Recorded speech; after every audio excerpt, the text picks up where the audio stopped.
Some decisions feel small when you make them. Scrolling, clicking, reading a few lines. But later, those same decisions come back louder than anything else in your life. It was late evening when Alejandro noticed the listing. A vintage recreational vehicle, decades old but proudly presented. The photos were clean. The description was confident. Words like reliable, road-ready, and runs strong stood out more than they should have. Most people would have scrolled past. Alejandro didn't. He had always liked the idea of owning an RV, freedom, travel, escape. And this one was affordable, almost suspiciously affordable. But the seller seemed genuine. The listing didn't scream desperation. It felt calm, honest. Still, Alejandro wasn't reckless. He contacted the seller and arranged a visit. No rush, no pressure. The seller didn't hesitate, didn't push back, didn't avoid questions. That alone built trust. Too much trust, perhaps. On the day of the visit, Alejandro didn't come alone. He brought Jack, a close friend with mechanical experience, someone who knew engines better than people. If there was a problem, Jack would catch it. That was the plan. The seller welcomed them in. The RV stood in the driveway like a relic from another era, aged, but solid. The engine compartment was opened. Jack inspected everything slowly, methodically. He listened, he touched, he asked questions. The seller answered every one without hesitation. Minutes passed. Then more. Finally, Jack stepped back. "It looks decent," he said, "for its age. I don't see anything alarming." Those words changed everything. Money was exchanged. No paperwork, no warranty, just a mutual understanding. Alejandro knew the RV was old. He wasn't expecting perfection, just functionality. When the engine started, it sounded strong. Alejandro took the driver's seat and pulled onto the road. The RV moved smoothly. No shaking, no warning signs. 15 miles later, it arrived exactly where it was supposed to. Alejandro felt relief, even pride. He had made a smart decision, or so he believed, because sometimes machines don't fail immediately. Sometimes they wait. And this one was waiting.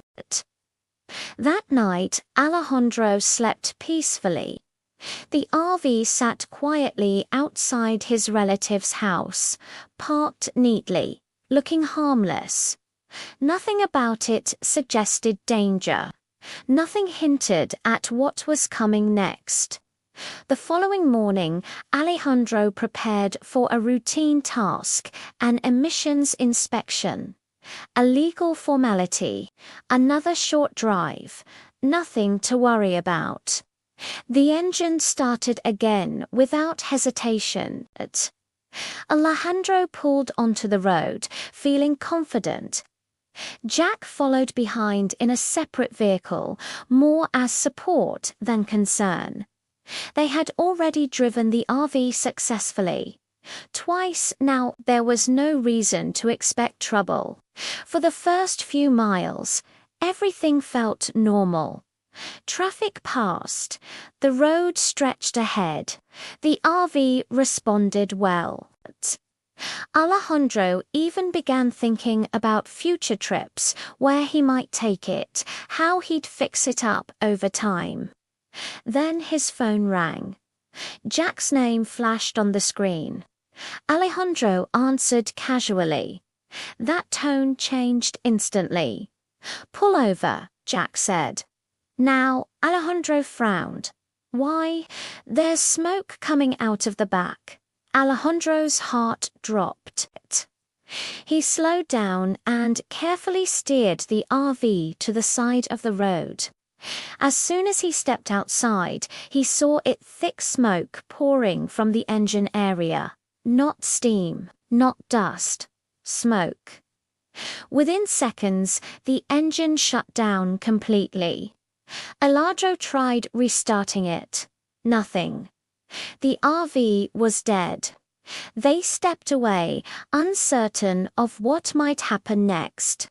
The smoke lingered in the air, heavy and bitter. Cars passed by, drivers staring.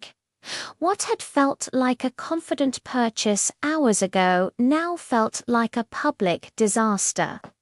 Alejandro waited and waited. Night approached. Help was limited. The RV couldn't be moved. When the tow truck finally arrived the next day, the vehicle was hauled back not to the cellar, but to where it had been parked before. Alejandro's hands showed minor burns. His nerves were shaken. He called the seller. He explained everything. The response was calm, cold, unmoved. "It worked when you bought it," the seller said. "It's an old vehicle." That was it. No apology, no compromise. And in that moment, Alejandro realized this wasn't just a mechanical failure. This was a fight. Anger has a way of sharpening focus. Alejandro replayed everything in his head. The inspection, the drive, the assurances. None of it made sense. How could something fail so catastrophically, so quickly? How could that be acceptable? He wanted accountability. The seller refused any responsibility. According to him, the sale was final. No guarantees, no deception. Just bad luck. Alejandro disagreed. That disagreement escalated into paperwork, claims, evidence, and eventually a courtroom.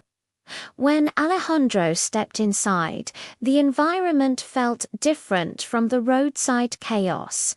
Controlled, quiet, serious. Every word mattered here. The judge listened carefully as Alejandro explained the story. He described the inspection, the breakdown, the smoke, the injuries. He emphasized how quickly everything went wrong. To Alejandro, it was obvious. Something had been wrong all along. Then the seller spoke. He didn't deny the breakdown. He didn't deny the age of the RV. He focused on facts. The vehicle had been inspected. It had been driven successfully. No written guarantees had been made. The judge asked questions. How old was the RV? Was there a contract? How far was it driven after purchase? Each answer landed like a weight. The judge's expression remained neutral, but the direction of the case slowly became clearer. This wasn't about sympathy. It was about responsibility and risk. And risk, the judge explained, often transfers the moment money changes hands, especially with older equipment. Alejandro felt the room shift. What had felt like a clear injustice now looked uncertain. The judge leaned forward. "There's one thing I need you to explain," she said. Alejandro swallowed. The entire courtroom went silent. The judge's voice was calm, but the weight of her question felt anything but.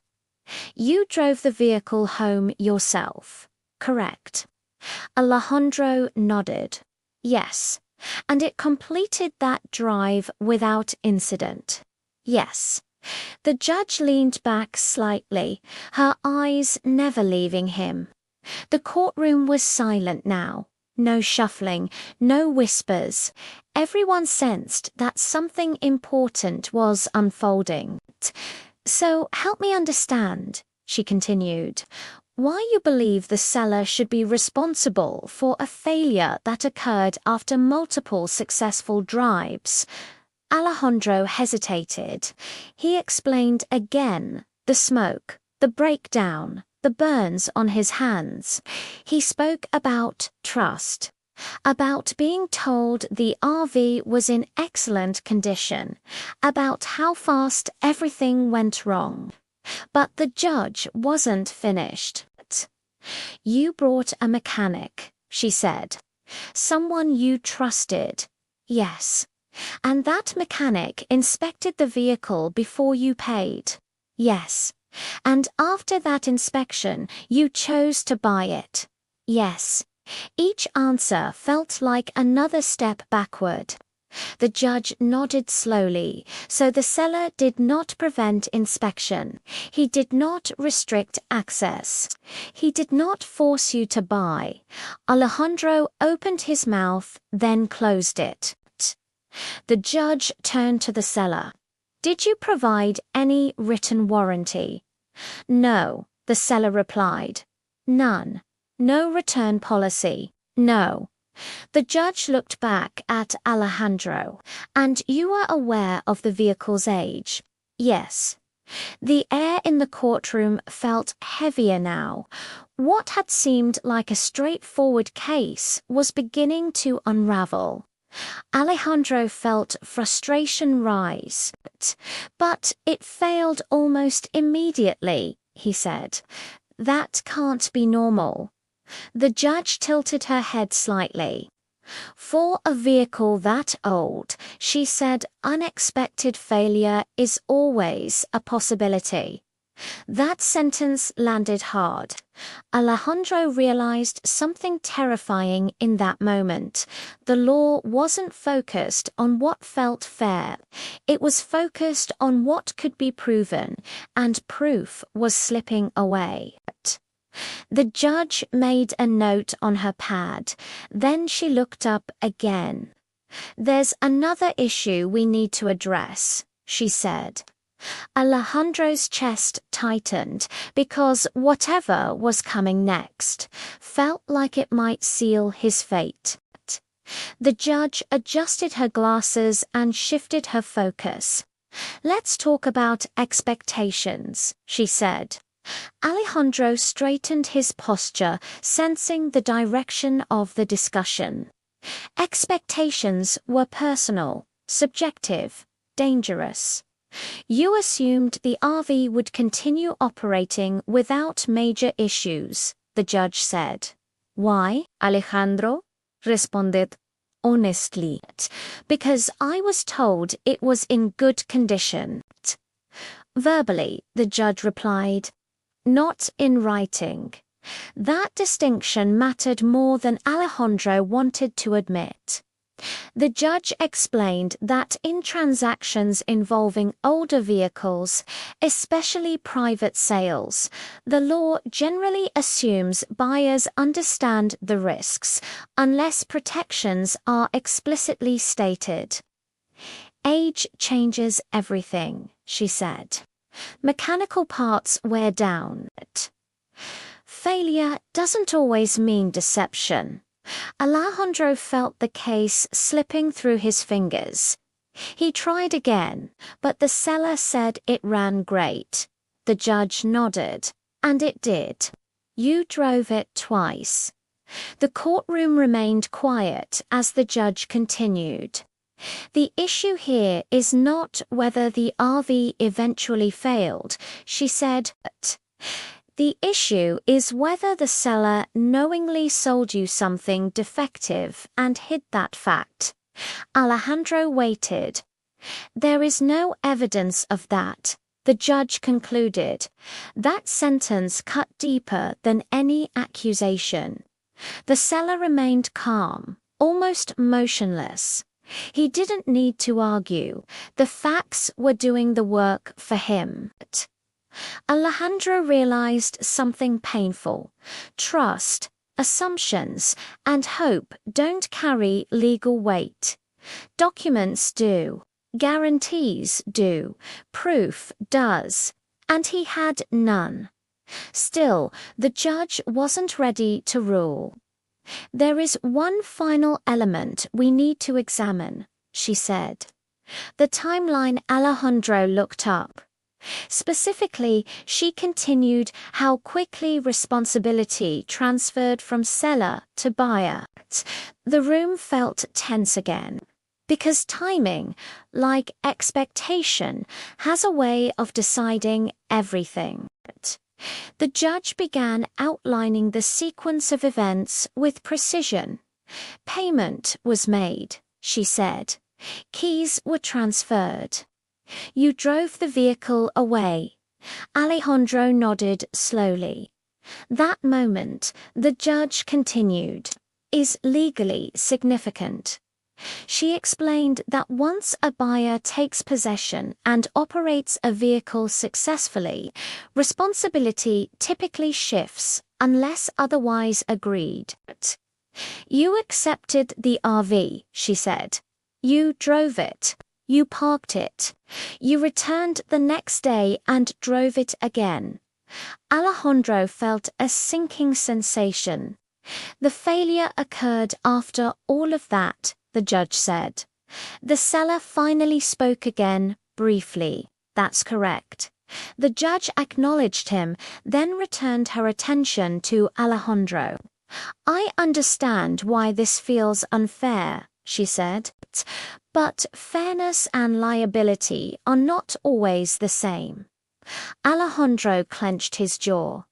He wanted to argue, to explain that no one buys something expecting it to fail immediately, that trust should matter, that common sense should matter.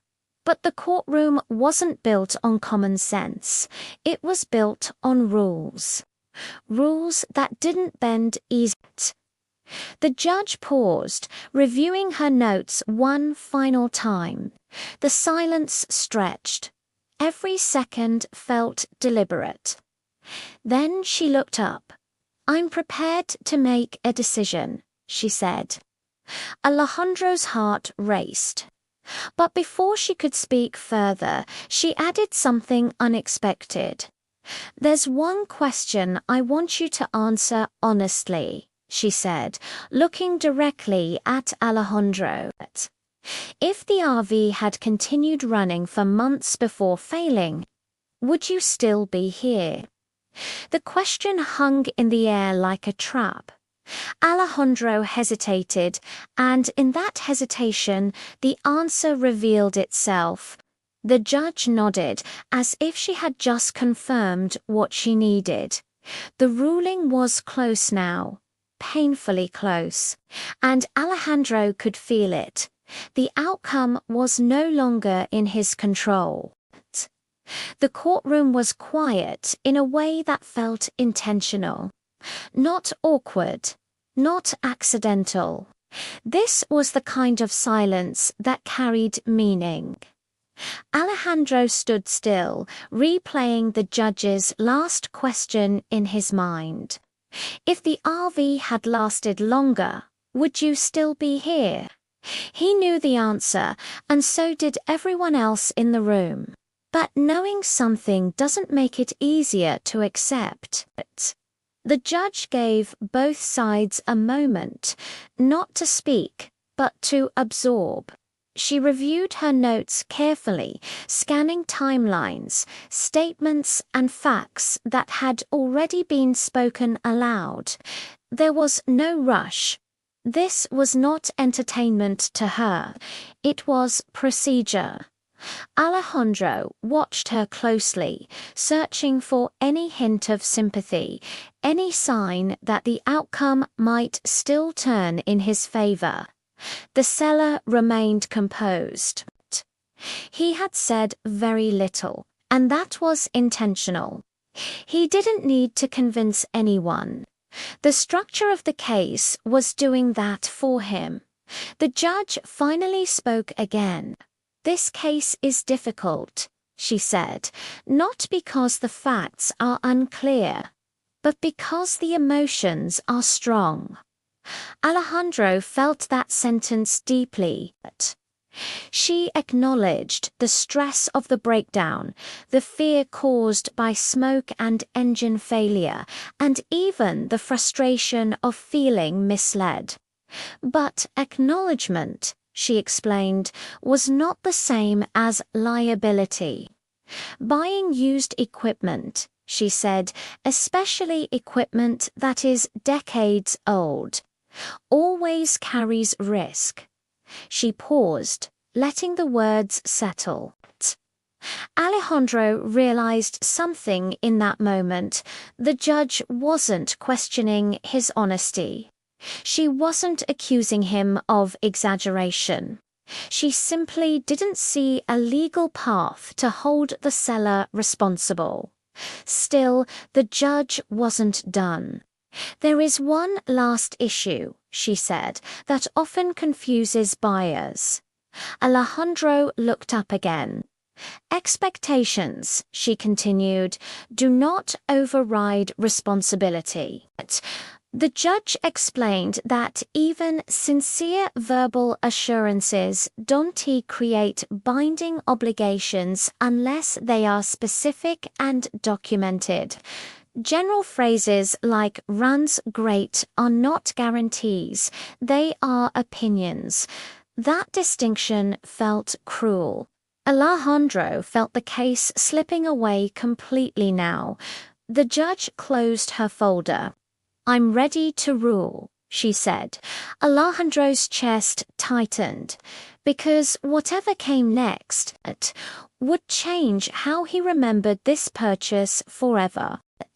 When the judge began speaking again, her tone was firm but controlled. "This is not a case about fraud," she said. "There is no evidence that the seller knowingly misrepresented the condition of the vehicle." Alejandro stared forward, listening carefully. "The vehicle was inspected," she continued.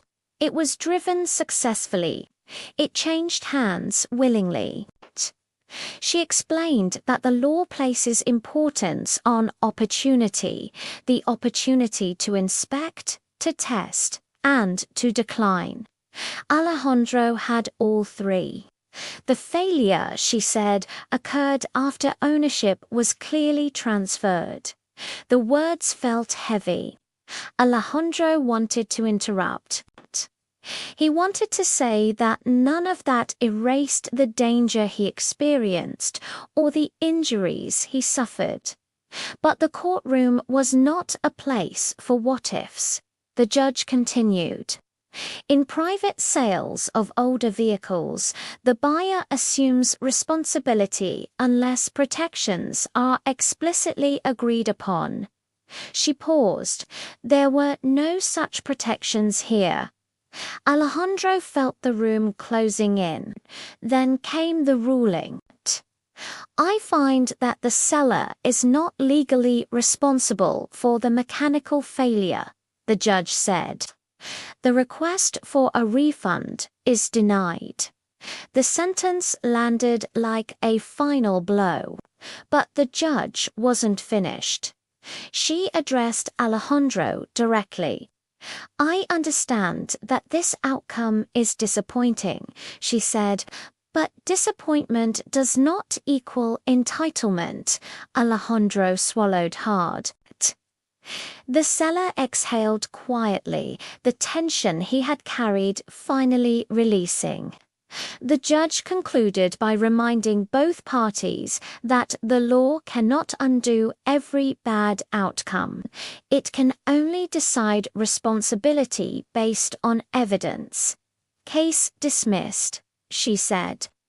The sound of the gavel echoed briefly, and just like that, it was over, or so it seemed.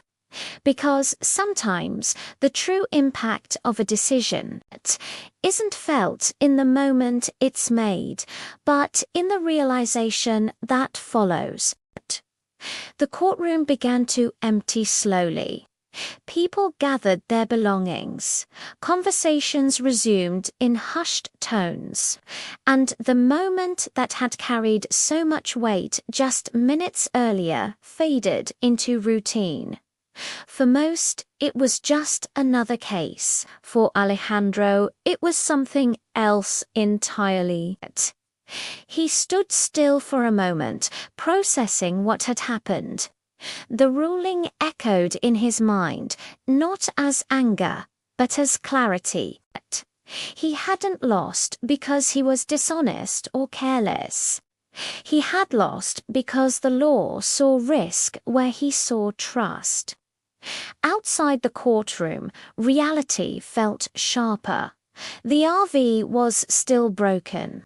The money was still gone, and the lesson was permanent. Alejandro replayed the earliest moments, the listing, the inspection, the confidence he felt driving away. None of those moments had felt reckless at the time. But now, in hindsight, he understood how fragile assumptions could be. The seller left quietly, without celebration. He hadn't won something, he had simply avoided losing. That distinction mattered. As Alejandro walked away, one thought stayed with him more than any other. If he had demanded a written guarantee, if he had delayed the purchase, if he had walked away. But those questions had no answers now. What remained was the story, one that would stay with him long after the RV itself was forgotten. A story about trust, about risk, about how quickly confidence can turn into consequence. And for anyone listening closely, it was also a warning, because not every mistake comes from ignorance. Some come from believing that good enough is the same as safe. And once that belief is tested, there's no rewinding the outcome. Losing a case doesn't end when the judge speaks. For Alejandro, it followed him home. The RV sat exactly where it had been towed days earlier, silent, immobile, and useless. Seeing it again stirred something heavier than anger. It was regret, mixed with disbelief, the kind that lingers long after the argument is over. He replayed the courtroom exchange again and again, not searching for mistakes, searching for moments where things might have gone differently. But every time, the conclusion was the same. The law hadn't ignored him. It simply hadn't agreed with him. Friends asked how it went. He kept his answer short. I lost. What he didn't say was how exposed he felt. The confidence he'd had walking into the courtroom had vanished, replaced by a harsh understanding. Trust without protection is a gamble, not a strategy. The burns on his hands had healed, but the memory of smoke pouring from the engine hadn't. That moment had transformed excitement into fear in seconds. And now that fear had evolved into something else. Caution. Alejandro began researching. He read about used vehicle laws, buyer responsibility, private sales. The information was everywhere. He just hadn't known where to look before. The RV wasn't just broken. It was a reminder. Every time he passed it, he felt the same question return. Why did I assume it would be fine? And that question followed him into sleep. Because the real cost wasn't the $2,500. It was the loss of certainty, the realization that being careful docenti always mean being protected. But what Alejandro didn't realize yet was this: the story wasn't finished. Because when cases like this end, they don't disappear. They spread through conversations, through shared experiences, through people who recognize themselves in the mistake. And soon, someone else would be listening. Alejandro didn't expect the messages. They started slowly, a comment here, a message there. People who had heard about the case through friends, local discussions, or shared stories. People who had been in similar situations. One message stood out. I bought a used truck last year. Same thing happened. I thought I was crazy for being upset. Another followed. No one tells you how little protection you have in private. Sales Alejandro realized something unsettling. His experience wasn't rare, it was common, and most people learned the lesson the same way he did. Too late. He began talking about it openly. Not as a complaint, but as a warning. He explained what he wished he had known about warranties, written agreements, and the difference between confidence and proof. Each conversation reinforced the same idea. The law doesn't assume good intentions, it assumes risk. What surprised him most was how many people admitted they would have done the same thing he did. They would have trusted the inspection, trusted the test drive, trusted the seller's calm confidence. That realization hit hard. Alejandro had always thought mistakes came from ignorance, but this wasn't ignorance. It was normal behavior, the kind most people engage in every day. Meanwhile, the RV remained unmoved. He considered selling it for parts, scrapping it, letting it go, but every option felt like surrender, not because of the money, but because of what it represented. The case had taken something from him, but it had also given him clarity, and clarity, he realized, can be uncomfortable, because once you see risk clearly, you can't unsee it, and that awareness would change every decision he made moving forward. Time didn't erase the experience, it refined it. Weeks later, Alejandro could explain the case without emotion, without anger. That alone told him something important. The lesson had settled in. He no longer asked whether the ruling was fair. He asked whether he would ever make the same assumption again. The answer was no. He documented everything now, asked for written terms, walked away when details felt unclear. Not because he distrusted people, but because he understood systems. The RV was eventually removed, not fixed, not restored, let go. And strangely, that brought relief, because the RV had stopped being a vehicle long ago.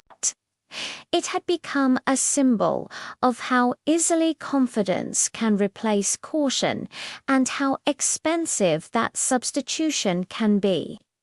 Alejandro didn't blame the seller anymore. He didn't even blame himself.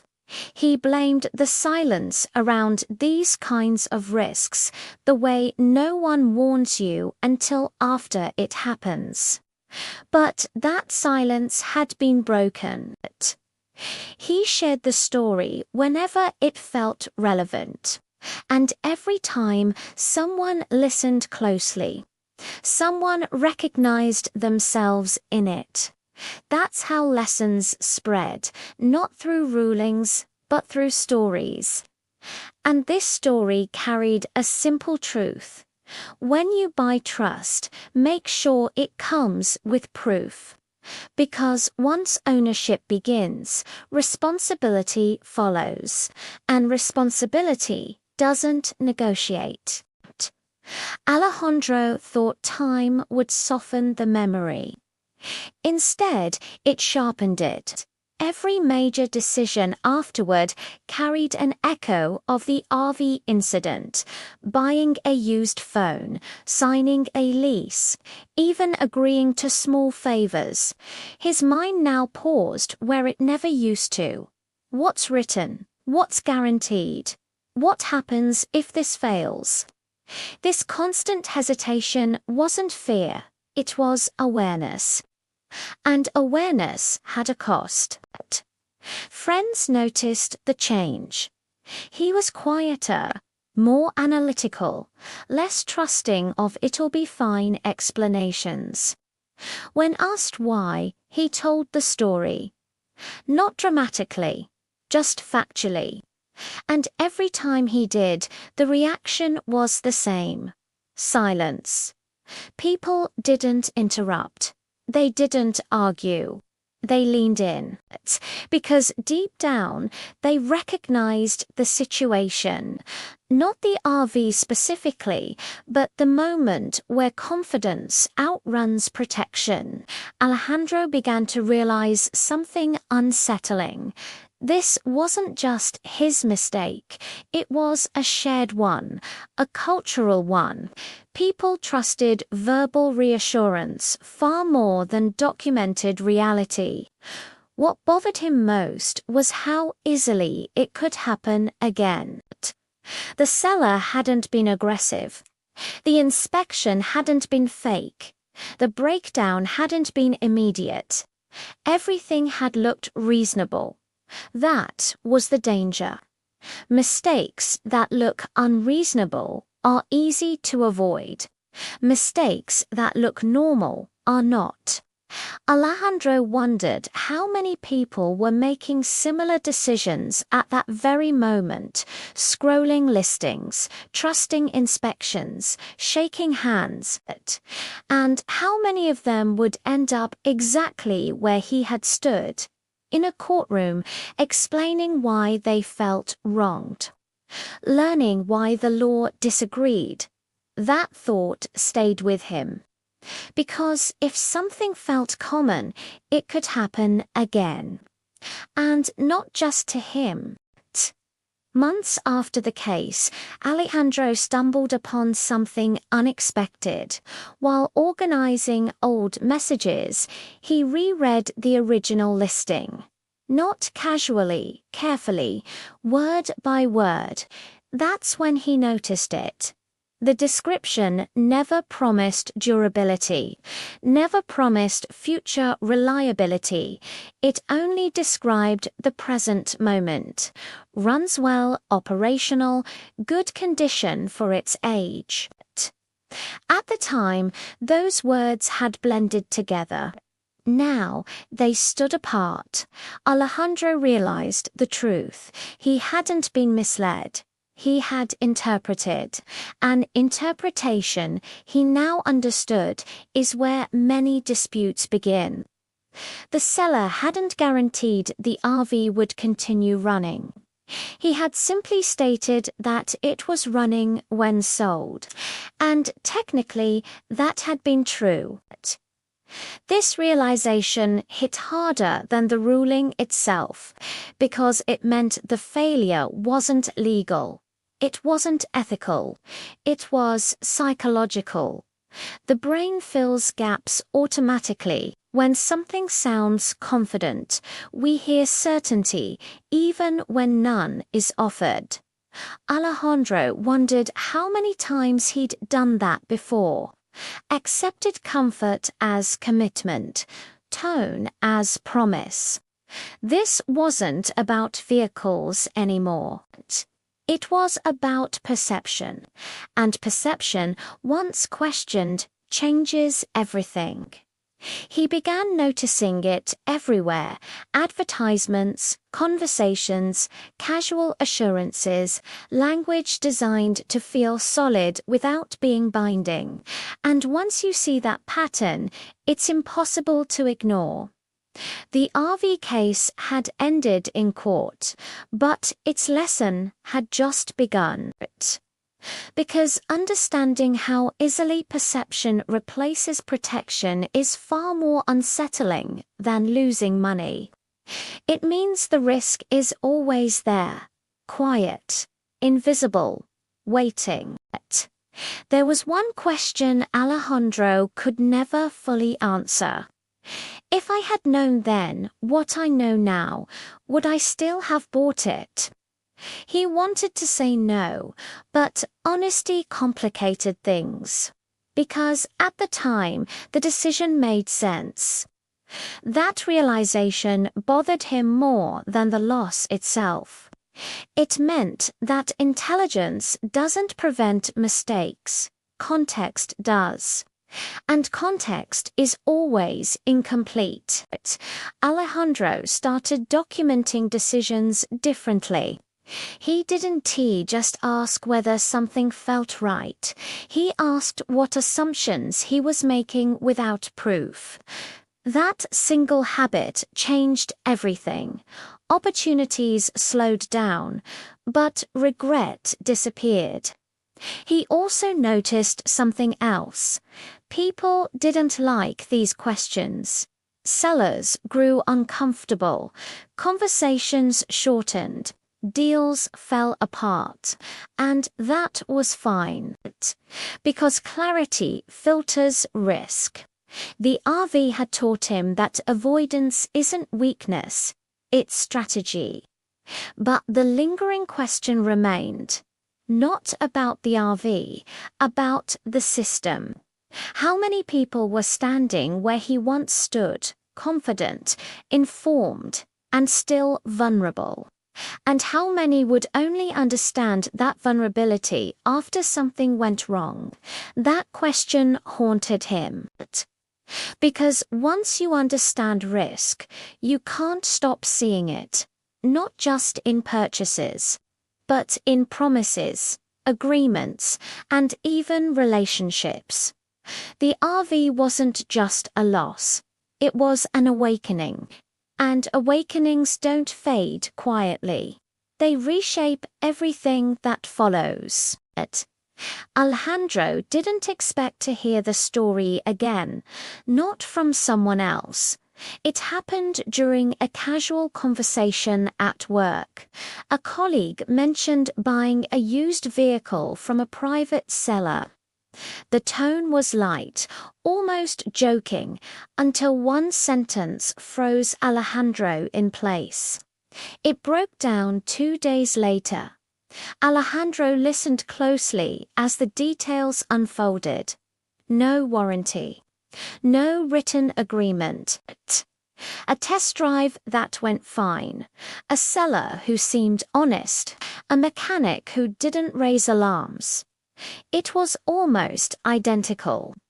The colleague laughed it off, but Alejandro could hear the frustration beneath the humor. He asked questions carefully, not wanting to interfere, but wanting to understand. "Are you doing anything about it?" Alejandro asked. The answer came quickly. "What can I do? It's my problem now." That response stayed with him. Alejandro realized how normalized this kind of loss had become. People accepted it as part of buying used items, a known risk, an unfortunate possibility. But acceptance didn't mean understanding. Later that night, Alejandro thought about how close he had been to doing the same thing, to quietly absorbing the loss and moving on. If the burns hadn't happened, if the failure hadn't been dramatic, he might never have questioned it deeply. That was the unsettling part. Not all consequences are loud. Some are quiet enough to ignore. And that silence allows patterns to repeat. But Alejandro began to see his case not as an exception, but as a point on a larger curve, one shaped by assumptions, incomplete protections, and a legal framework that favors clarity over fairness. He wondered how many similar cases never reached a courtroom, how many buyers blamed themselves and moved on, unaware of what could have been done differently. The system wasn't broken, but it wasn't forgiving either. And once Alejandro recognized that, the story stopped being about his loss. It became about awareness. Risk doesn't announce itself. It blends in. It looks reasonable. It hides behind phrases like good condition and no known issues. Alejandro started noticing how often people confused absence of warning with presence of safety. Just because something hasn't failed yet doesn't mean it won't. This wasn't pessimism. It was pattern recognition. He remembered the RV again, how calm everything had felt before the breakdown, how confident he'd been driving it home, how easily that confidence had dissolved. Confidence, he realized, is not evidence, and the law doesn't protect confidence. That distinction explained everything. The judge hadn't dismissed Alejandro's experience. She had dismissed the assumption that experience alone creates obligation. Without documentation, confidence becomes a personal risk. Alejandro began applying that lesson elsewhere. He noticed how often people relied on verbal reassurance in jobs, contracts, partnerships, how rarely they asked for specifics, and how uncomfortable it made others when they did. Risk thrives in discomfort. When people avoid clarifying questions because they don't want to seem difficult, risk grows unnoticed. The RV purchase hadn't failed because of dishonesty. It had failed because of silence. Silence from both sides. The seller hadn't promised more than he delivered. Alejandro hadn't demanded more than he received. That gap was where everything went wrong. Once Alejandro understood that, he stopped looking for villains. There weren't any, only assumptions. And assumptions, when left unchecked, become liabilities. The RV hadn't taught him to distrust people. It had taught him to distrust ambiguity. Most people don't want to slow down a deal. They don't want to ask for paperwork. They don't want to appear suspicious. They don't want to walk away. Alejandro used to be one of them. Now, he recognized that hesitation isn't weakness, it's information. He thought back to the moment the keys were handed over. How easy it would have been to say, "Let's put this in writing." How uncomfortable that might have felt. How minor it would seem compared to everything that followed. That was the choice people rarely make. Not because it's wrong, but because it disrupts momentum. Momentum feels good. Certainty feels good. Trust feels good. Protection feels awkward. But awkwardness passes. Consequences don't. Alejandro began sharing that idea whenever the story came up. Not as advice, as experience. And every time he saw recognition in people's eyes, they understood.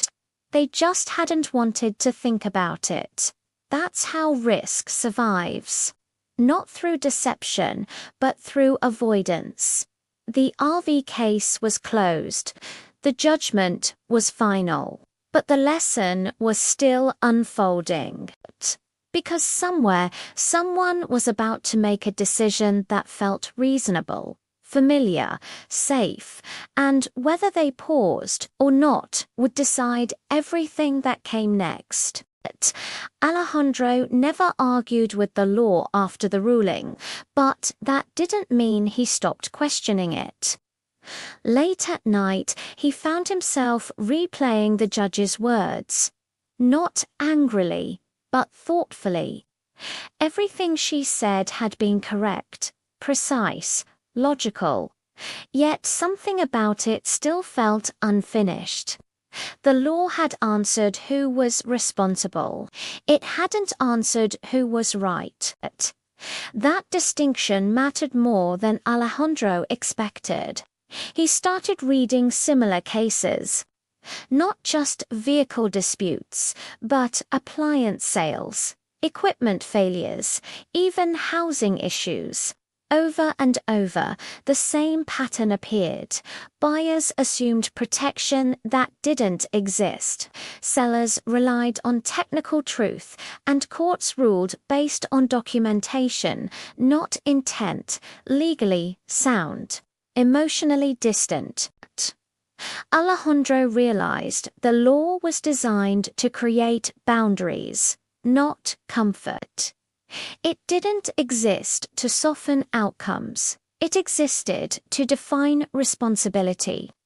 That understanding was unsettling because it meant many people would walk away from courtrooms feeling exactly as he did, heard but not helped.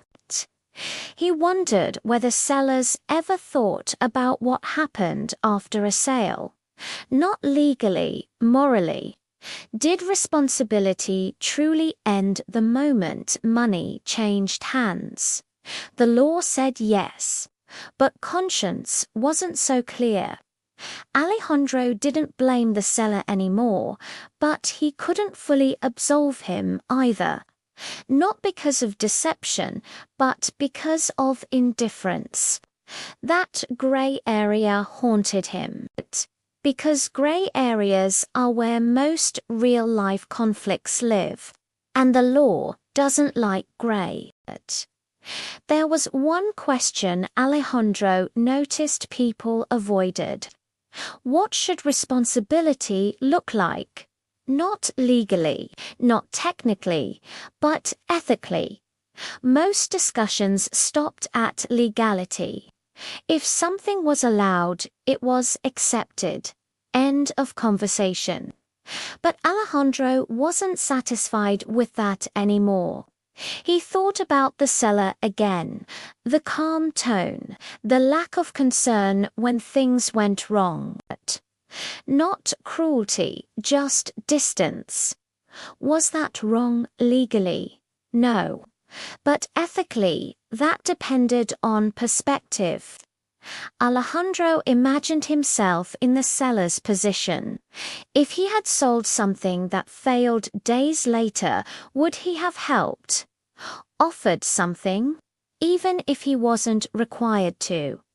He didn't know. That uncertainty bothered him, because it meant morality wasn't fixed, it was personal.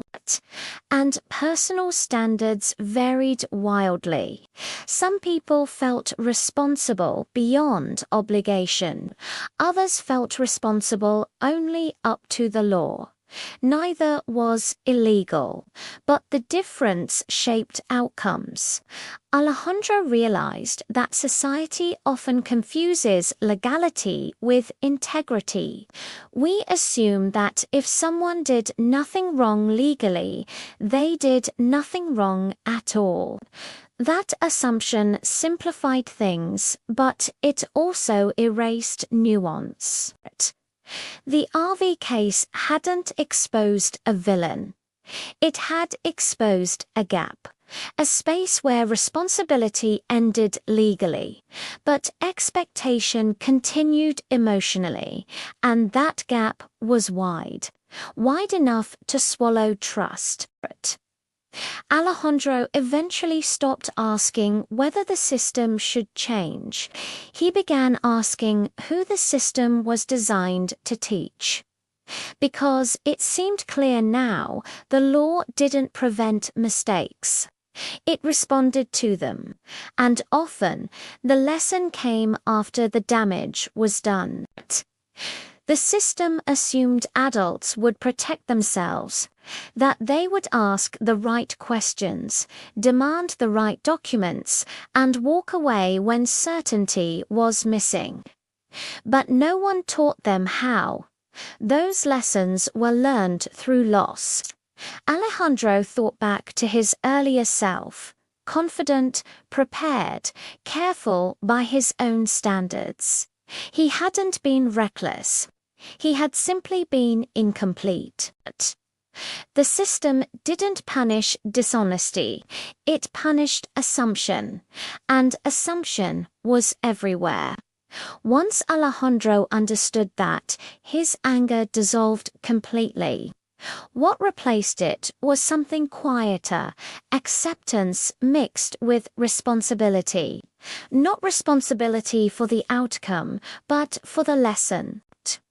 He realized that every system has blind spots, and people fall into them not because they really care less, but because they trust patterns that feel normal.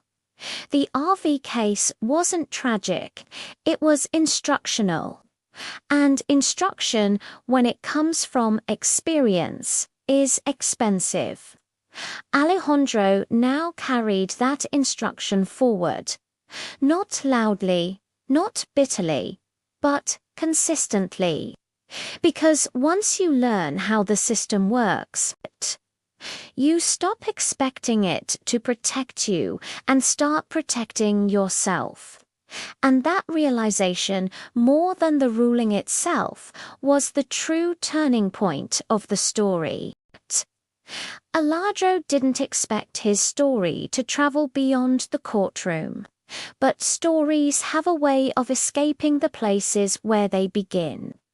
A friend mentioned it casually. Someone had posted a summary online, not names, just details. A used RVA breakdown, a court ruling that disappointed the buyer. The comments were already piling up. Alejandro read them quietly. Some people sympathized. They talked about bad luck, hidden defects, and how unfair life could be. Others were blunt, almost harsh. Buyer's responsibility, should have known better. That's what as is means. The divide was sharp. What unsettled Alejandro wasn't the disagreement, it was how confident everyone sounded. People who had never been there spoke with certainty, as if they could see every angle clearly from a distance. It made him realize something uncomfortable. Once a story leaves you, it no longer belongs to you. It becomes a symbol.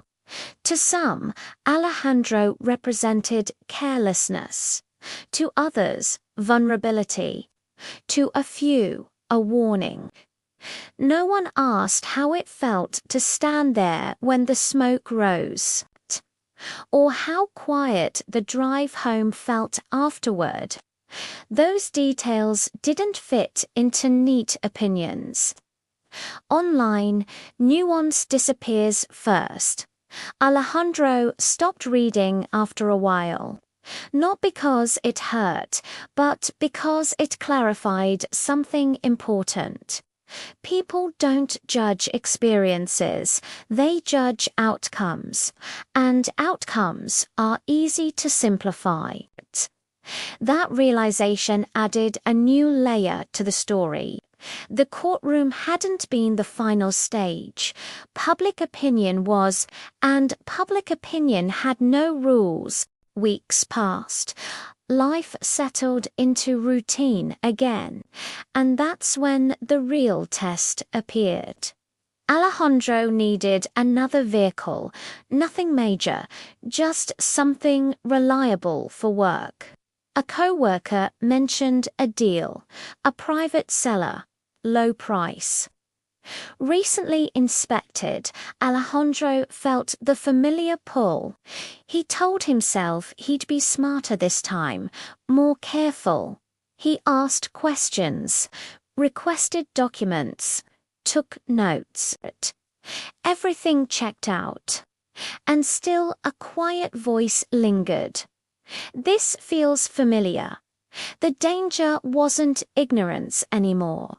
It was confidence born from experience. Alejandro realized something crucial. Learning a lesson doesn't mean you re-immune to repeating it. Sometimes it just makes you believe you can control the outcome. That belief is a trap. He almost ignored the hesitation, almost convinced himself that caution had replaced assumption. But caution can become another form of overconfidence. At the last moment, Alejandro paused. He didn't walk away dramatically. He simply asked for something small, a written confirmation of condition. The seller hesitated. Just for a second. That second changed everything. Alejandro declined the deal politely and left. No argument, no accusation. As he drove away, he felt something unexpected relief, not because he avoided loss, but because he trusted the hesitation. For the first time, Alejandro understood that the lesson wasn't about avoiding risk. It was about recognizing it, even when it looks manageable. Experience is often praised as the best teacher, but no one talks about its price. Alejandro reflected on how much his understanding had cost him, not just financially, but mentally. The second guessing, the analysis. The constant evaluation of decisions that once felt simple. Ignorance had been lighter, but it had also been fragile. Now, Alejandro saw patterns everywhere. He noticed how people rushed agreements, skipped fine print, trusted tone over terms. He saw his old self in them, and he understood why advice often goes ignored. Because experience can't be transferred cleanly. You can tell someone what happened. You can warn them. But without the weight of consequence, the lesson feels theoretical. Alejandro didn't regret the RV anymore. It had reshaped how he moved through decisions. Slower, more deliberate, less influenced by reassurance. That change wasn't dramatic, but it was permanent. And permanence is powerful. The story wasn't about loss anymore. It was about transformation, because the real outcome hadn't been decided in court. It had been decided afterward in how Alejandro chose differently. And somewhere, someone else was standing at the beginning of a similar story, unaware of how quickly certainty can disappear. That's how these stories continue. Not through repetition of events, but through repetition of choices. People often say time heals everything. Alejandro had started to doubt that time didn't erase what happened. It softened the edges, blurred the sharpest moments, but the memory remained intact. Like a scar you forget about until you notice it again in the mirror. The RV was gone now, sold for parts, reduced to something unrecognizable. Yet its presence lingered in Alejandro's decisions, his conversations, even his silences. One evening, while cleaning old emails, Alejandro found the original messages from the seller, polite, short, professional, nothing alarming, nothing that hinted at disaster. That was the hardest part. There had been no warning sign, no obvious mistake, just a series of reasonable steps that led to an unreasonable outcome. Alejandro realized closure wasn't about resolution, it was about acceptance. And acceptance wasn't passive. It required effort. You don't get closure, you build it.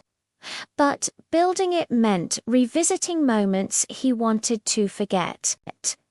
It meant acknowledging that sometimes things go wrong without injustice or blame.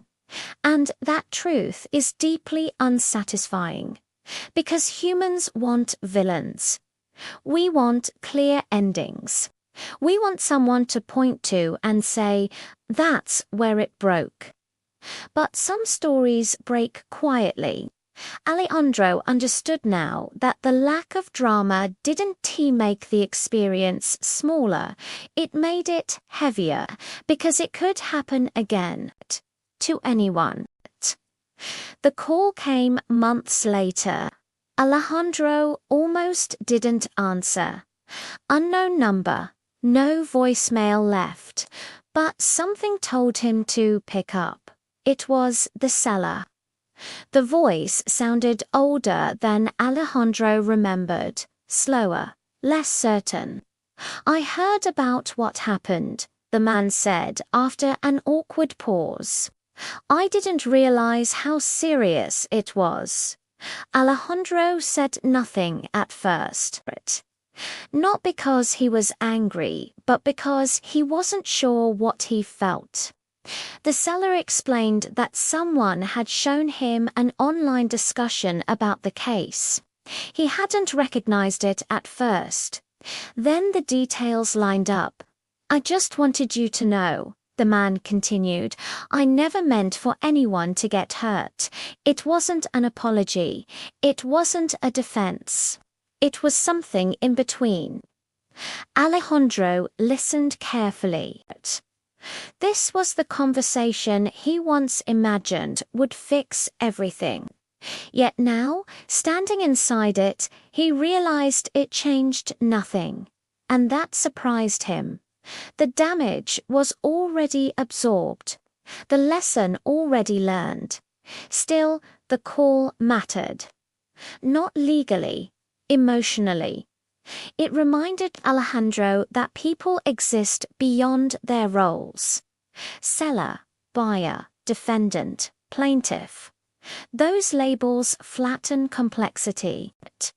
The seller wasn't a villain. He was someone who moved on too quickly, trusted his own assumptions, and didn't look back.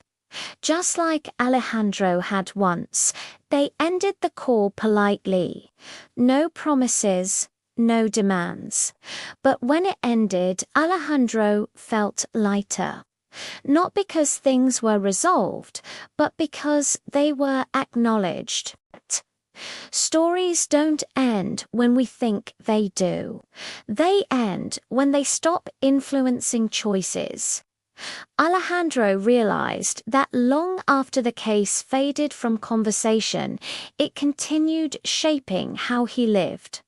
He read contracts carefully. He asked uncomfortable questions. He accepted hesitation as information, not fear. But more than that, he became aware of others. He noticed when people were about to rush a decision, when they trusted momentum over clarity. Sometimes he spoke up. Sometimes he stayed silent, because not everyone wants a warning. That was another lesson. You can't save people from every mistake, especially ones they need to make themselves. Alejandro no longer saw his experience as bad luck. He saw it as a turning point, not dramatic, not heroic, just honest. And honesty, he learned, is rarely satisfying, but always useful. The RV was never really the story. The story was about trust, assumptions, and the cost of certainty. About how icily confidence replaces caution, and how quietly responsibility shifts when words go unwritten. Somewhere, someone was reading an ad. Someone else was nodding through reassurance.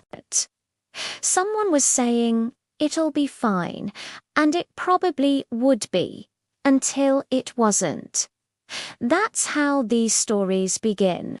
And now you know how they continue. Alejandro thought the story was finally behind him. Then an email arrived. It wasn't addressed to him directly. He was simply copied, one of several names on a long thread. A former co-worker had forwarded an online post asking if it sounded familiar. It did. Too familiar. The post described an old motorhome, similar age, similar price. Purchased privately. Ran fine during inspection. Broke down shortly after. No contract, no recourse. Different city, different buyer. Same outcome. Alejandro felt a slow tightening in his chest. One case is misfortune. 2 is coincidence. 3 becomes something else. He started searching carefully, methodically, not obsessively, but with intent. Forums, old listings, comment sections buried under years of digital dust. What he found unsettled him. Stories didn't match exactly, but the structure was the same. Buyers trusted inspection, sellers relied on as-is, failures happened quickly, often dramatically, and responsibility vanished the moment ownership changed. Alejandro wasn't looking for the same seller. He was looking for repetition, and repetition was everywhere. This wasn't about one RV anymore. It was about how easily risk was passed along, legally clean, ethically invisible. Alejandro realized the system didn't just allow this pattern. It normalized it. No laws were broken, no deception proven, no accountability required. The realization didn't make him angry, it made him uneasy. Because patterns don't stop on their own, they stop when something disrupts them. And Alejandro didn't yet know what that disruption would look like. But he knew one thing for certain: his story wasn't isolated. Once Alejandro started looking backward, he couldn't stop. He requested records. Not formal ones, informal traces. Old ads, archived listings, cached pages, anything that survived deletion, and slowly a picture formed. The RV he bought had been sold before, more than once. Each time, the description shifted slightly, different emphasis, different phrasing, but always the same core message. Runs well. Good condition, ready to go, no lies, just selective truth. Alejandro realized something chilling. The RV hadn't failed suddenly. It had been surviving, barely, kept functional long enough to pass inspection, long enough to drive away, long enough to become someone else's responsibility. That wasn't illegal. But it was intentional. The RV wasn't defective by accident. It was defective by design, patched, maintained just enough, then moved along, like a problem no one wanted to own. Alejandro imagined each buyer standing where he once stood, hopeful, cautious, confident, each believing they were making a reasonable choice, and each absorbing the cost when reality caught up. The RV wasn't cursed. It was convenient. Convenient for a system that allows risk to be transferred cleanly without moral residue. That thought changed everything, because now Alejandro wasn't just questioning one transaction, he was questioning the culture around second-hand trust. And cultures don't change easily, they resist scrutiny. Alejandro sat with the information longer than he expected. Not to build a case, not to confront anyone, but to understand. The most unsettling part wasn't that people had sold the RV knowing it was fragile. It was that they likely believed they were doing nothing wrong. They weren't lying. They weren't forcing anyone. They were participating in a system that rewarded distance. Once Alejandro saw that, the anger he thought he might feel never arrived. Instead, clarity did. The court hadn't failed him. It had functioned exactly as designed. The law addressed transactions, not patterns. It resolved disputes, not ecosystems. And Alejandro had been caught inside an ecosystem that thrives on plausible deniability. That realization reframed his entire experience. He wasn't a victim of a bad deal. He was a participant in a system that treats responsibility as temporary and transferable. That's when Alejandro understood why the judge had been so firm. She wasn't being cold. She was being precise, and precision doesn't bend for fairness. The real danger, Alejandro realized, wasn't old vehicles or private sellers. It was the illusion that trust fills gaps where documentation should exist. And that illusion was everywhere. The story no longer belonged to Alejandro alone. It belonged to anyone who had ever said, "It should be fine," because those words carry weight even when no one writes them down. But once Alejandro understood the pattern, he faced a question he couldn't ignore. Do you speak up, or do you stay out of it? Silence would be easy. He could walk away, satisfied that he had learned his lesson and avoided repeating it. After all, no one had asked him to investigate. No one had appointed him responsible. And yet, the knowledge weighed on him. He imagined another buyer standing where he once stood, excited, cautious, hopeful. Someone who didn't know what questions to ask yet. Someone trusting the process simply because it felt familiar. Alejandro knew that feeling too well. But interference had consequences. If he spoke publicly, he risked backlash. Accusations of exaggeration, claims that he was bitter or obsessed. But worse, he could be wrong.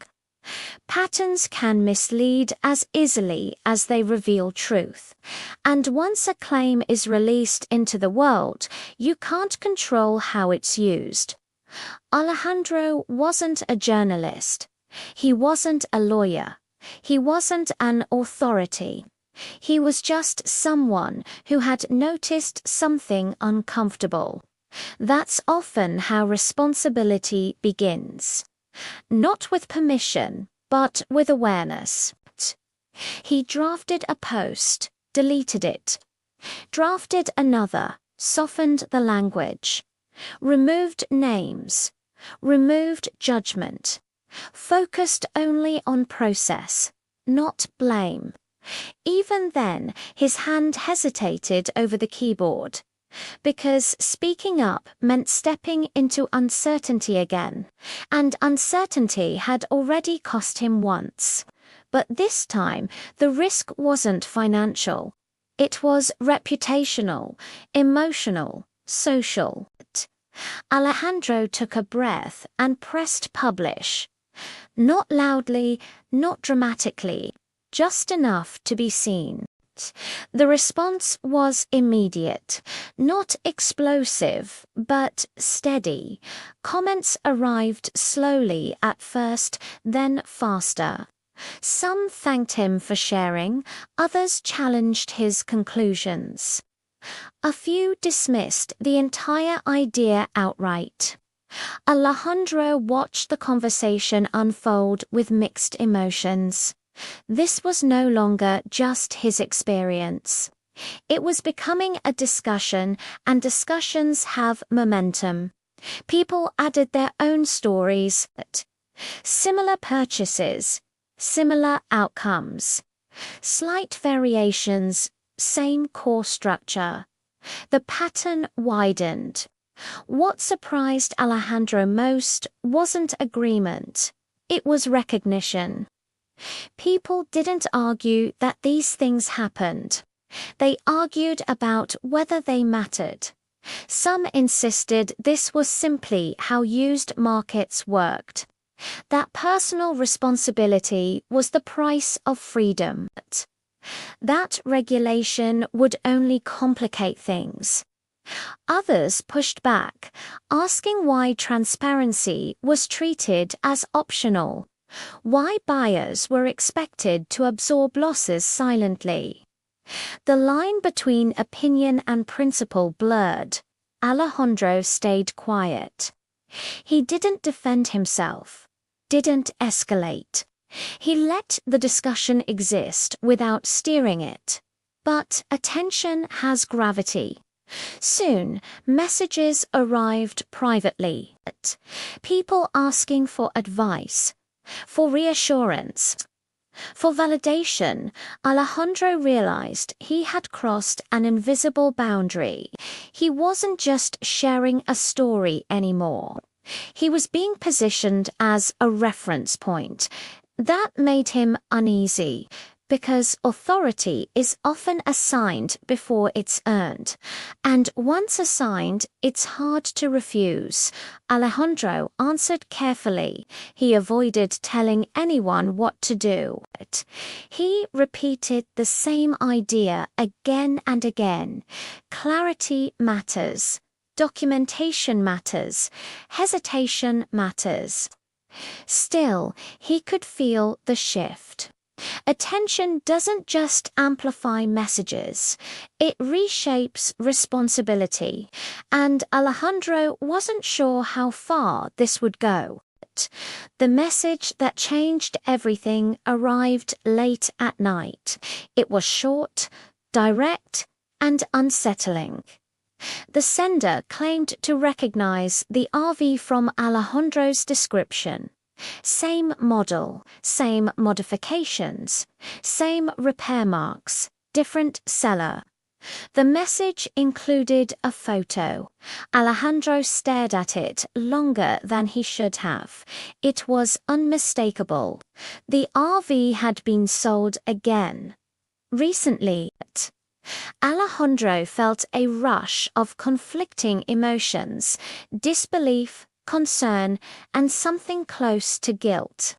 Not because he had caused harm, but because he might have been able to prevent it, or at least warn someone. He checked the time stop. The sale had happened days earlier. The buyer hadn't posted any complaints yet. Not yet. Alejandro understood now that awareness doesn't move as fast as transactions. Information lags behind action. Always has. That's what makes patterns durable. They persist not because people are careless, but because decisions are made faster than lessons can spread. Alejandro faced another choice.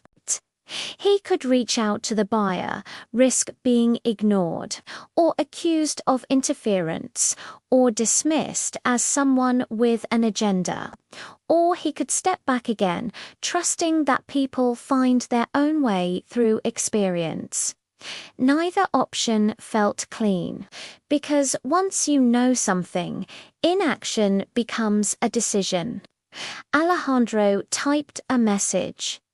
Simple, neutral, no accusations, just information.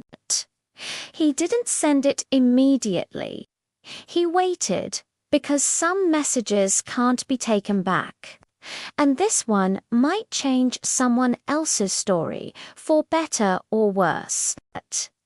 Alejandro stared at the screen for a long time before finally pressing send. The message was careful, almost cautious to a fault. He didn't accuse, he didn't warn dramatically. He simply explained his experience and pointed out the similarities, the model, the condition, the pattern. Then he waited. Hours passed, with no response. Alejandro tried to distract himself, but his thoughts kept returning to the same question. What if I'm wrong? What if he had mistaken coincidence for connection? What if his message caused unnecessary fear? By morning, there was still nothing. Then, late in the afternoon, a reply arrived, short, measured, guarded. The buyer thanked him for reaching out, but insisted the RV was running fine. They had driven it home without issues. Their mechanic saw nothing alarming. Everything sounded reassuring, almost identical to Alejandro's own early confidence. Reading the message felt like stepping into the past. Alejandro responded once more, clarifying that his RV had also seemed fine until it wasn't. He emphasized that he wasn't predicting failure, only sharing information. The reply never came, and that silence was louder than any argument. Alejandro understood something then. Warnings don't always land as protection. Sometimes they sound like doubt, and doubt is unwelcome when someone wants certainty. He closed his laptop, knowing he had crossed the line between observer and participant, and once crossed, there was no clean way back. 3 days later, Alejandro received another message. It was from the same buyer. This time, the tone was different, urgent, fragmented, unsteady. The RV had stalled on the highway. Smoke, engine noise, a sudden loss of power. They were waiting for a tow truck. The words blurred slightly as Alejandro read them. The pattern had completed itself. The buyer wasn't angry yet. They were confused, shocked, asking questions Alejandro couldn't answer. Alejandro replied carefully, reminding them that he wasn't a mechanic and couldn't diagnose the issue. He suggested documenting everything, saving receipts, taking photos. But deep down, he knew how this story usually ended. The buyer mentioned burns minor, but frightening. The RV had died completely. Alejandro felt a heavy weight settle in his chest. He had warned them, and still, it happened. That realization hurts more than the original loss, because it proved something difficult to accept. Knowledge doesn't always change outcomes. Sometimes it only changes awareness. The buyer asked if legal action was possible.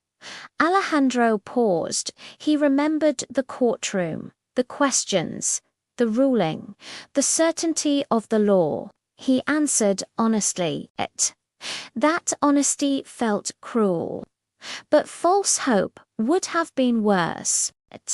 After that, Alejandro couldn't sleep, not because he felt responsible, but because he felt exposed. He had stepped into someone else's experience and discovered a truth most people avoid.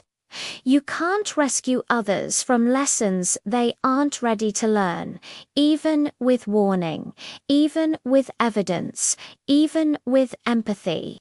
The buyer eventually stopped messaging, but Alejandro assumed they were dealing with towing, repairs, insurance, the same exhausting process he had endured. And now Alejandro carried something new, not regret, but gravity. He had seen the full arc twice, from confidence to confusion to consequence, and he knew there would be more, because systems that allow responsibility to vanish don't correct themselves. They repeat. Alejandro questioned whether speaking up had been worth it. He hadn't prevented the outcome. He hadn't changed the structure. But he had shortened the distance between cause and understanding. The buyer wouldn't waste months wondering why. They would know, and maybe that knowledge would shape their next decision. Alejandro finally understood the quiet burden of awareness. Once you see patterns clearly, you can't unsee them. And choosing what to do with that vision becomes a responsibility of its own. Some people carry it loudly. Some carry it quietly. Alejandro chose quietly because not every warning needs a megaphone. Sometimes it just needs to exist, waiting for the moment someone is ready to hear it. Alejandro returned to his routine, but something had shifted beneath the surface. On the outside, life looked normal. Work continued. Conversations stayed light. People laughed, complained, planned ahead. Yet Alejandro felt like he was moving with extra weight, the kind no one notices, but the one carrying it. He thought about the second buyer often, not obsessively, but in certain moments triggered it. The smell of exhaust, the sound of a struggling engine. Even casual talk about good deals, each reminder brought the same realization. Patterns don't just repeat, they recruit. Every new buyer becomes part of the cycle, unknowingly stepping into a role already shaped by previous decisions. And once inside, escape is costly. Alejandro wondered whether awareness was a burden or a privilege. Before, he had been free to trust. Now, trust required justification. He noticed how people reacted when he hesitated, when he asked follow-up questions, when he requested things in writing. Some respected it, others grew defensive. That defensiveness fascinated him. It wasn't anger, it was discomfort. Because clarity threatens convenience, and convenience fuels most transactions. Alejandro realized the system didn't rely on deception to function. It relied on speed, on momentum. On the unspoken agreement that no one would slow things down by asking too much, and once you slow things down, you stand out. That visibility came with isolation. Alejandro accepted that because invisibility had a cost to one he had already paid. The second buyer eventually resurfaced online, not loudly, not angrily, just a short post describing what had happened, the breakdown, the burns, the confusion, the realization that legal options were limited. The responses followed a familiar pattern: sympathy, skepticism, judgment. Alejandro read silently. What struck him most wasn't the disagreement, it was how quickly responsibility dissolved into abstraction. People debated buyers and sellers as concepts, not individuals. Accountability had no address. It floated somewhere between expectation and obligation, never fully landing on anyone. The seller was absent from the conversation. So was the mechanic. So was the system itself. Only the buyer remained visible, and visibility often attracts blame. Alejandro recognized this from his own experience. The person who suffers the consequence becomes the focal point, while the structure that enabled it fades into the background. That's how cycles survive. They personalize outcomes and depersonalize causes. Alejandro realized that breaking a pattern doesn't require proving wrongdoing. It requires shifting attention. From individuals to processes. From outcomes to design. But that kind of shift is slow, and patience is rare. The second buyer's post faded within days, buried under newer stories, newer debates, newer distractions. The pattern remained intact, but something subtle had changed. The story now existed twice, and repetition leaves residue. Alejandro didn't expect resolution, but he did notice something new. When similar posts appeared afterward, the tone shifted slightly, not dramatically, just enough to matter. More people asked about documentation, about written agreements, about inspection limits. The questions were small, but small questions disrupt momentum, and disruption is where change begins. Alejandro realized that patterns don't break all at once. They fracture, slowly, unevenly, often invisibly.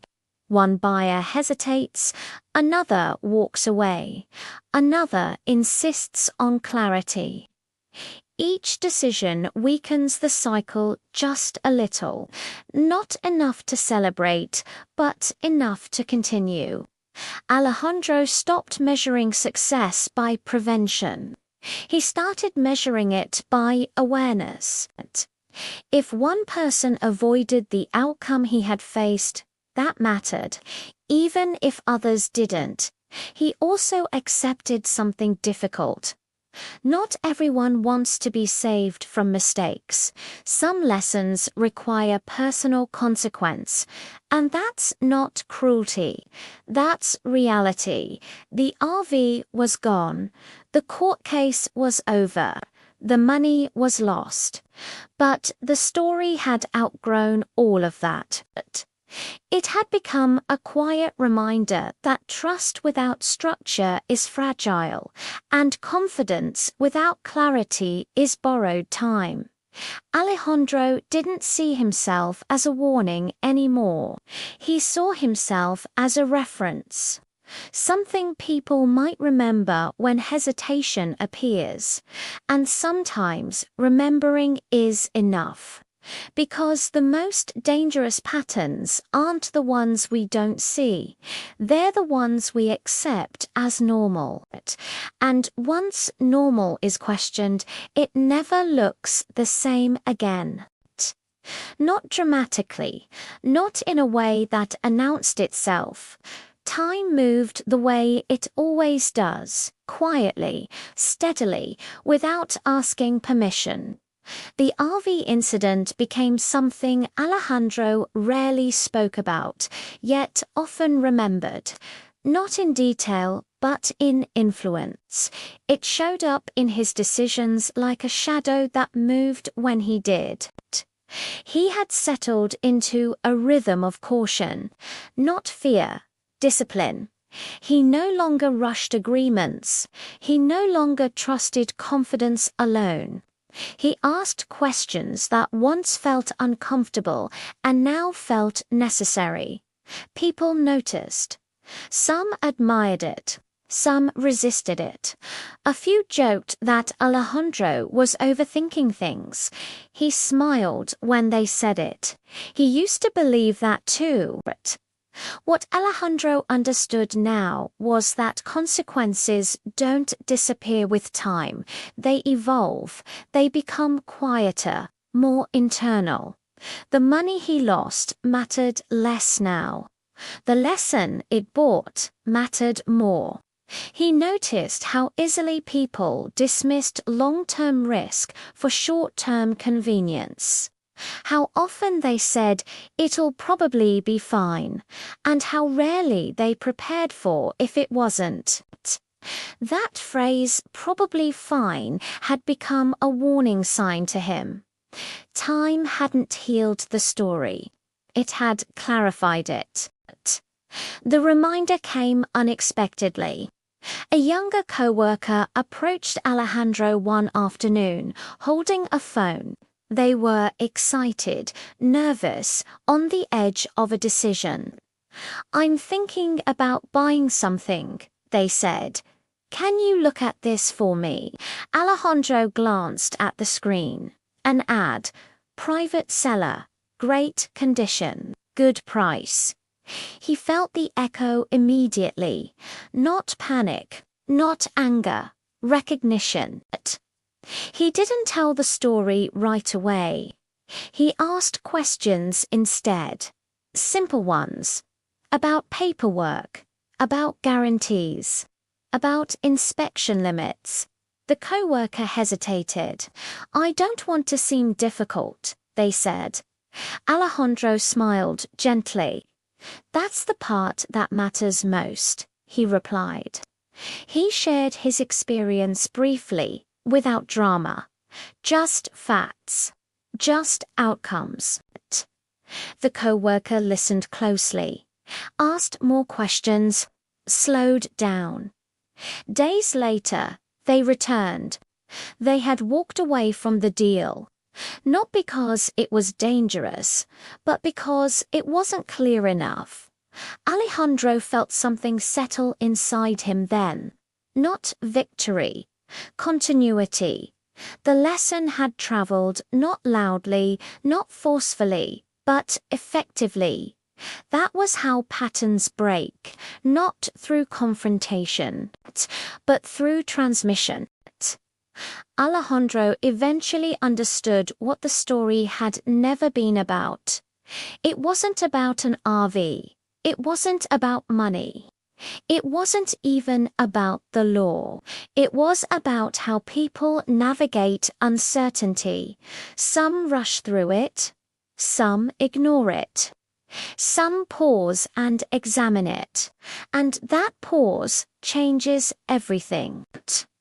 Alejandro didn't blame his past self anymore. That version of him had acted reasonably, based on what he knew at the time. Experience hadn't corrected stupidity. It had expanded understanding. That distinction mattered, because mistakes aren't failures of character. They're gaps in knowledge. And knowledge, once earned, comes with responsibility. Not the kind enforced by courts. The kind enforced by conscience. Alejandro carried that responsibility quietly. He didn't preach.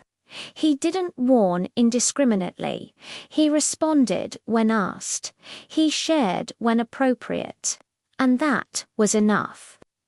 The story continued to exist, not as a cautionary tale shouted into the void, but as a reference passed from one person to another, subtle, persistent, human. And maybe that's how all meaningful change happens, not in verdicts, not in arguments, but in moments where someone chooses clarity over comfort. That was the real ending. Even though the story itself never truly ends. Alejandro never intended to leave a mark. He wasn't trying to start a movement, change a system, or become an example. And yet, without realizing it, his experience had begun to echo in places he would never see. It showed up in conversations that didn't include him, in questions people asked before signing anything, in moments of hesitation that slowed decisions just enough to invite clarity. That's how legacies form quietly. Alejandro thought about how many people pass through life unaware of the impact their mistakes can have on others. Most errors fade into personal memory, never extending beyond the person who made them. But some experiences spill outward, not because they are dramatic, but because they are relatable. The RV story wasn't extraordinary. That's what made it powerful. It could happen to anyone. And because of that, people listened when they recognized themselves in it. Alejandro realized something subtle yet important. You don't control how your story is remembered. You only control how honestly you tell it. And honesty resonates longer than blame. He had told the story without exaggeration, without anger, without a villain. That restraint allowed others to step into it without defensiveness. It made the lesson portable. That portability mattered because influence doesn't demand attention, it invites reflection. There was a time Alejandro believed acceptance meant letting go completely. He was wrong. Acceptance, he learned, doesn't erase memory, it reorganizes it. The RV incident no longer surfaced as frustration or regret. It appeared as context, a reference point, a quiet reminder woven into his judgment. He could recall it without tension now. That was the difference. Acceptance wasn't about forgiveness. There was no one to forgive. It was about releasing the expectation that things should have gone differently. They went exactly as they did, and that reality was no longer something to resist. Alejandro understood that many people carry unresolved experiences not because they unresolved, but because they refuse to integrate them. They keep mistakes separate from identity, hoping to forget them. But forgetting wastes experience. Integration transforms it. Alejandro had integrated the lesson fully. It informed his actions without defining him. It sharpened his awareness without narrowing his trust. That balance took time and patience. But once achieved, it was stable. He no longer revisited the past, looking for answers. He visited it only when it could inform the present. That was peace. Not silence, alignment. Years later, Alejandro overheard a conversation at a cafe.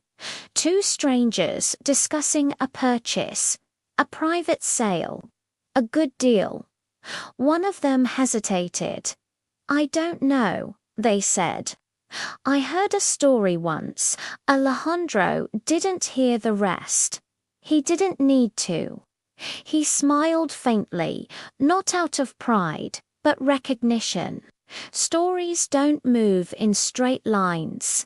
They ripple, they bend, they lose details and gain meaning. Whatever version of the story that person had heard, it had achieved its purpose. It introduced pause. And pause is powerful, because pause invites questions. Questions invite clarity. Clarity invites better decisions. Alejandro finished his coffee and left quietly, anonymous in the moment. That anonymity felt right. The story had outgrown him. It belonged to the spaces between decisions now. The moments where someone slows down instead of rushing forward, and that's where its power lived. Not in outcomes, not in blame, but in awareness. The RV was gone. The case was closed. The lesson remained, and it would continue to remain, passed from one hesitation to another, reshaping choices in ways no one could track. That was the ripple, and it would never truly stop. Alejandro hadn't thought about the seller in a long time, not with emotion, at least. But one evening, while scrolling through local listings out of habit more than intent, he recognized a familiar pattern in the language of an ad. Not the same person, just the same tone, confident, minimal, carefully neutral. It made him wonder what the seller might remember about their encounter. Did the seller see it as an unfortunate transaction, a forgettable sale among many, or did the incident linger quietly like it had for Alejandro? Alejandro realized he would never know, and surprisingly, he was at peace with that. Closure didn't require shared understanding, only personal clarity.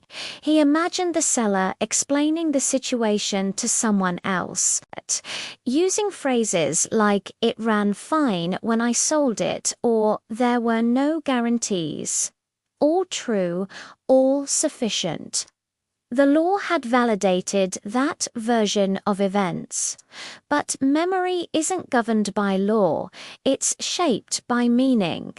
Alejandro's meaning had evolved. The seller's likely hadn't. That difference didn't make either wrong. It simply revealed how the same moment can create entirely different stories, depending on where you stand. Alejandro no longer needed acknowledgement. He no longer needed apology. He had already extracted what mattered most: understanding. Not long after, Alejandro encountered another unexpected angle. A mechanic he trusted shared a story during a routine visit. A customer had brought in a recently purchased vehicle, past inspection days earlier, now completely failing. The mechanic shook his head. "It's not always negligence," he said. "Sometimes things just hold together long enough." That sentence landed heavily. Alejandro had always framed the problem in terms of responsibility, buyers, sellers, systems. But this introduced another truth. Fragility isn't always visible. Machines fail quietly before they fail loudly. Inspections don't predict the future. They only describe the present. That realization didn't undo the pattern Alejandro had seen, but it complicated it. Not every failure was transferred intentionally. Not every risk was calculated. Some were simply deferred by chance. That complexity mattered because it meant the story wasn't about bad actors versus good ones. It was about limits of knowledge, of foresight, of control.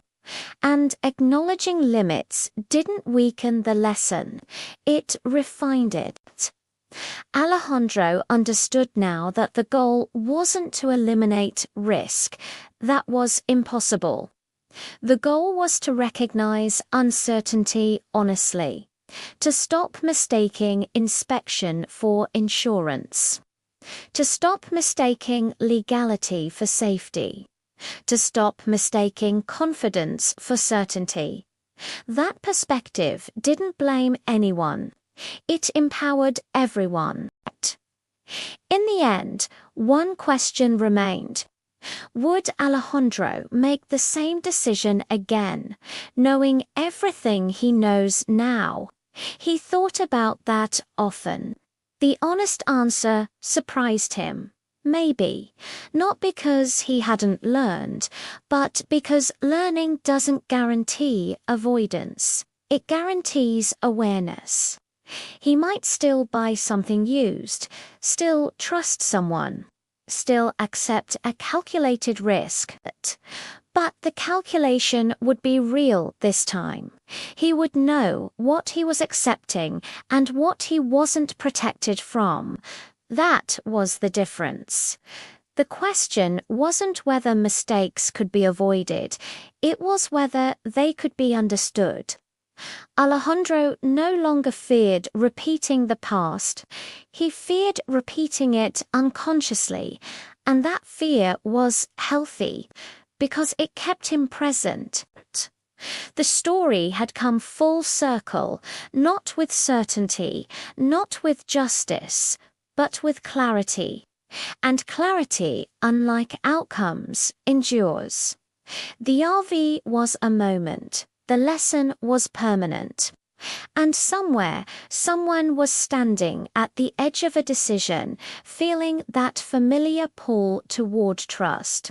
Whether they paused or not would shape their own version of the story, just like it had shaped Alahat. And that question, do I understand the risk I'm accepting, would always be waiting unanswered until the moment it mattered most.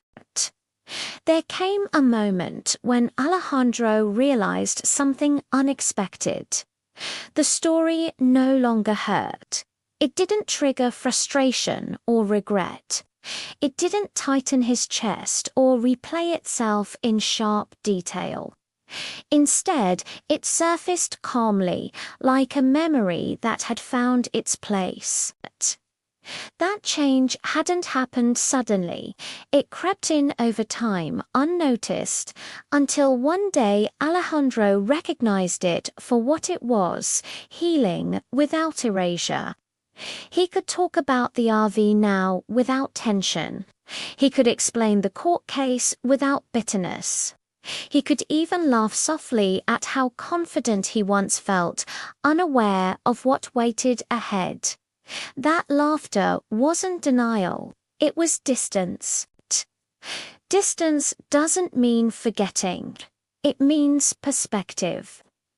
Alejandro understood now that pain often lingers not because the event was severe, but because its meaning remains unresolved. Once meaning settles, pain loosens its grip. The RV had taken money. The experience had given clarity, and clarity, he realized, was worth more than certainty ever had been. He noticed this shift when advising others. His tone had changed. He no longer sounded like someone warning against danger, but like someone explaining reality. That difference mattered.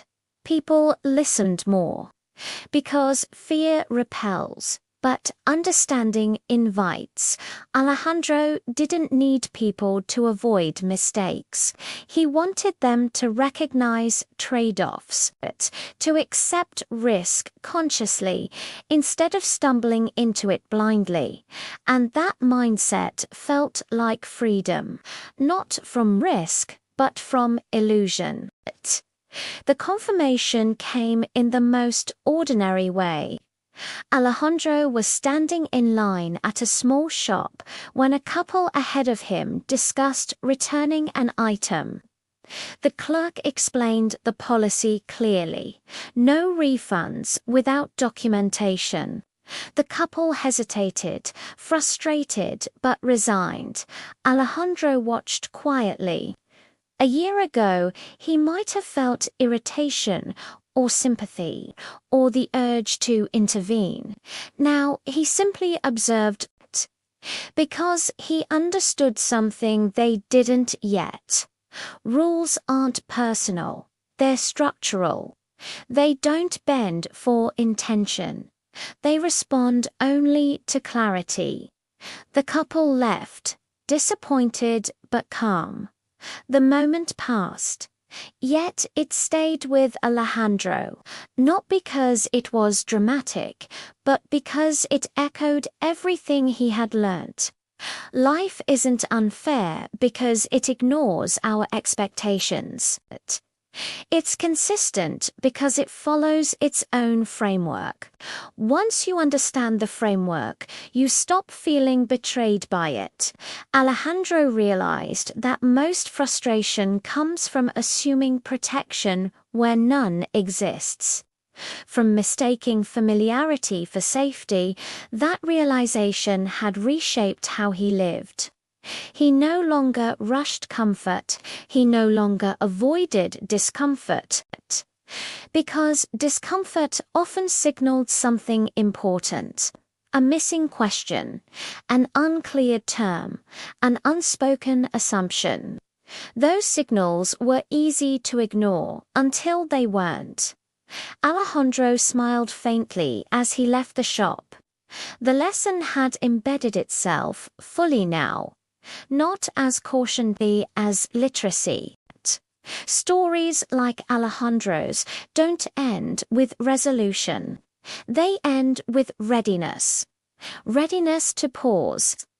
Readiness to question. Readiness to accept uncertainty without surrendering awareness. Alejandro didn't see himself as wiser than others. He simply saw himself as more familiar with one specific truth: that certainty is often borrowed and risk is often invisible. The RV had been a teacher, an expensive one, but effective. The story would never have a dramatic conclusion. No apology that fixed everything. No system overhaul, no clear villain. And that was okay, because real life rarely offers endings that feel complete. Instead, it offers continuity. Alejandro's experience lived on in small ways, in hesitations, in questions, in moments where someone slowed down just enough to reconsider. Those moments mattered more than verdicts ever could. If there was a final lesson, it was this: you don't avoid loss by trusting less. You avoid it by understanding more. And understanding doesn't come from guarantees, it comes from awareness. Somewhere, someone would still buy an old RV tomorrow. Someone would still trust an inspection. Someone would still say, it should be fine. And sometimes it would be, sometimes it wouldn't. The difference would be whether they knew what they were accepting. Alejandro did now. And that knowledge, quiet, steady, permanent, was the true ending of the story. Even though, in reality, it never truly ends. Alejandro realized something subtle as time went on. When people remembered his story, they rarely remembered the RV itself. They remembered the moment of pause.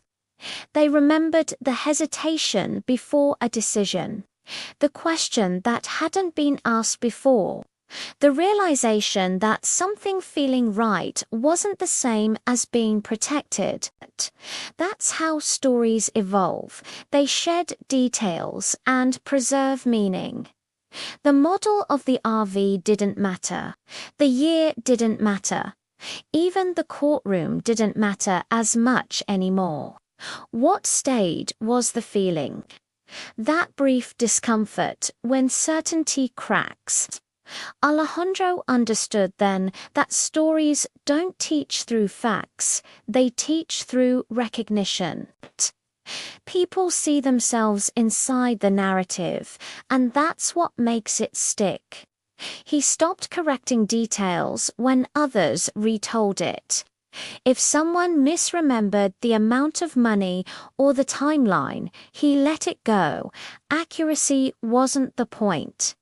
Impact was the story had become a tool, not a warning sign flashing danger, but a mirror quietly asking, "Are you sure?"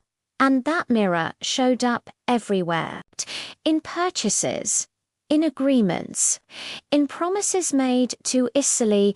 Alejandro found peace in that. Because it meant the experience had outgrown loss. It had become utility. One evening, Alejandro was asked to tell the story again. This time, something was different. When he finished, no one spoke right away. There were no questions, no reactions, no debates, just silence. Alejandro recognized that silence immediately. It wasn't boredom, it was processing. That moment when people stop responding and start thinking was the real impact. It meant the lesson had landed somewhere deeper than opinion. Eventually, someone said quietly, "I never thought about it that way." Alejandro nodded. That sentence mattered more than agreement ever could, because agreement fades. Understanding stays. He realized then that the best stories don't end with applause or shock. They end with stillness, the kind that lingers after the sound fades. That stillness is where change begins. Not dramatic change, subtle change. The kind that alters future decisions invisibly. Alejandro left that gathering feeling complete in a way he hadn't before. Not because he had closure, but because the story no longer needed him. It had found its place, and it would continue on its own. In the end, Alejandro understood that every story leaves something behind. Not answers, not rules, but awareness. The RV had failed, the system had functioned, the law had spoken. Yet none of those were the lasting force. The lasting force was the pause the story created in others, the moment, where someone chose to slow down instead of rushing forward. Alejandro didn't measure success by what didn't happen. He measured it by how differently people moved afterwards. The story didn't promise safety. It offered perspective. And perspective is the one thing no system can enforce. It must be chosen. Alejandro chose it. And because he did, the experience stopped being a burden and became a reference point, something to return to when uncertainty appeared. That was the gift hidden inside the loss. Not compensation, not justice. Clarity. The story now belonged to anyone standing at the edge of a decision, wondering whether trust was enough. Sometimes it is, sometimes it isn't. But knowing the difference changes everything. And that, finally, was the ending. Even though the story itself would continue to echo long after the last word. Alejandro once believed lessons arrived clearly. You failed an exam, you studied harder, you missed an opportunity, you prepared earlier next time. But this lesson hadn't arrived that way. It came disguised as loss. Loss of money, loss of confidence, loss of the belief that effort alone could protect you. At first, Alejandro resisted the lesson. He treated it like a mistake that needed correction, something that could be undone if explained properly. But time revealed something uncomfortable. Some lessons aren't meant to be reversed. They're meant to be absorbed. The RV wasn't a failure of logic. It was a confrontation with reality, the kind that forces you to accept limits instead of negotiating them. Alejandro realized that most people don't struggle because they make bad choices. They struggle because they misunderstand what choices can realistically offer. They expect certainty where only probability exists. And probability doesn't apologize. Once Alejandro accepted that, the lesson softened. Not because it lost meaning, but because it finally made sense. Loss stopped feeling like punishment. It started feeling like tuition. Expensive, yes, but comprehensive. Every experience leaves behind two versions of you, the one who lived through it, and the one who exists afterward. Alejandro noticed the difference clearly. Before, he chased reassurance. He asked questions, hoping for comfort rather than clarity. He listened for confidence instead of substance. Afterward, his questions changed. He asked what wasn't said. He examined what wasn't promised. He paid attention to silence. This new version of himself wasn't suspicious, just precise. And precision brought calm. Because when you understand limits, you stop expecting miracles from ordinary situations. Alejandro didn't become cynical, he became grounded. That grounding affected everything: conversations, decisions, even patience. He no longer rushed outcomes. He allowed space for uncertainty, and in that space, anxiety lost its power. The experience hadn't hardened him, it had refined him. By now, Alejandro knew the story no longer belonged to him. It belonged to the listener. Every person who heard it carried away a slightly different version, shaped by their own fears, habits, and blind spots. And that was exactly how it was supposed to be. The story didn't ask listeners to judge. It didn't ask them to choose sides. It asked something quieter and harder. It asked them to pause, to recognize the moment before commitment, to notice the confidence that comes too easily, to question what feels familiar but isn't guaranteed. The story didn't say, "Don't trust." It said, "Understand what trust can and cannot do." That difference mattered, because trust without awareness invites disappointment. But awareness without fear creates balance. Alejandro hoped listeners would remember that. Not the courtroom, not the arguments, not even the RV. Just the pause. That single moment where clarity has a chance to enter. If the story achieved that, then nothing was wasted. Not the money, not the frustration, not the time. Because the true value of an experience is revealed only by what it changes. And this one changed more than it took. Long after people finished hearing Alejandro's story, one thing remained. A question. Not spoken aloud, not asked directly, but present. It surfaced at unexpected moments while signing a paper, agreeing to terms, or trusting a confident voice across the table. The question was simple. Do I truly understand what I'm accepting? That question didn't create fear. It created awareness. Alejandro realized that the most powerful stories don't tell people what to do. They teach them what to ask. And once that question exists, it never really disappears. It waits patiently, just beneath certainty. He had seen it happen. People who once rushed decisions now paused. People who relied on reassurance now sought clarity.